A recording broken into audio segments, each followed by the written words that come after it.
Hello guys, here we provide you audio dictation in original voice of Dr. G.D. Wist at a speed of 100 word per minute.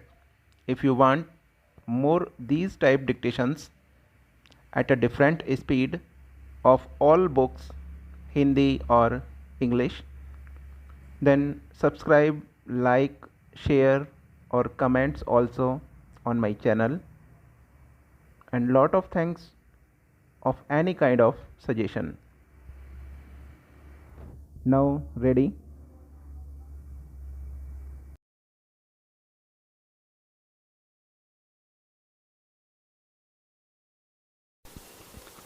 Exercise 43. Pursuant to the aforesaid order, the respondent has filed an additional counter affidavit in which he has emphasized the desirability of remanding the matter back to the disciplinary authority for redetermination of the matter.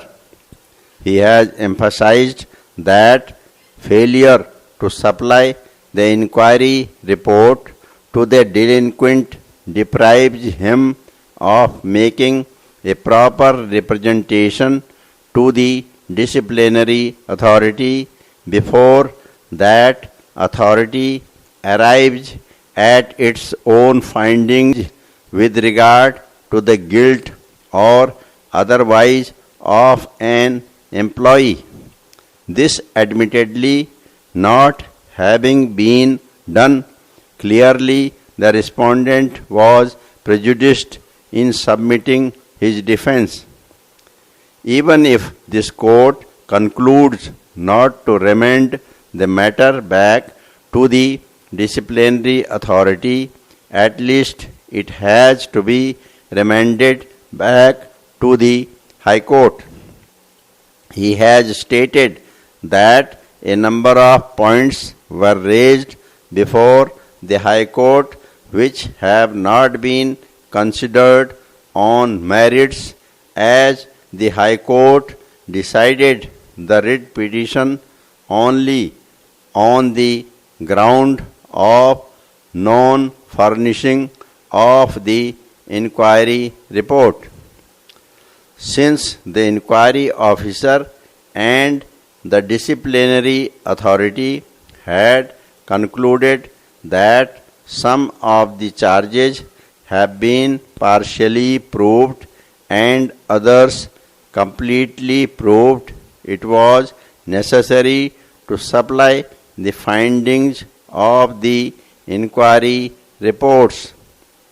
Only on knowing the reasoning of the inquiry officer could the respondent give an effective explanation. It is further pointed out that with regard to the charges relating to Maharajganj, the entire amount has been recovered. This fact is noticed by the disciplinary authority, but quite illegally it still proceeded to impose punishment on the ground of proved misconduct. Since the disciplinary authority arrived at the decision on the basis of charges which were partially, completely proved, it was not possible to defend during personal hearings. According to the respondent, this was stated by him at the personal hearing, but it was ignored. In fact, the disciplinary authority was adamant to punish the respondent. All these issues could have been highlighted if the High Court had decided the writ petition on merits.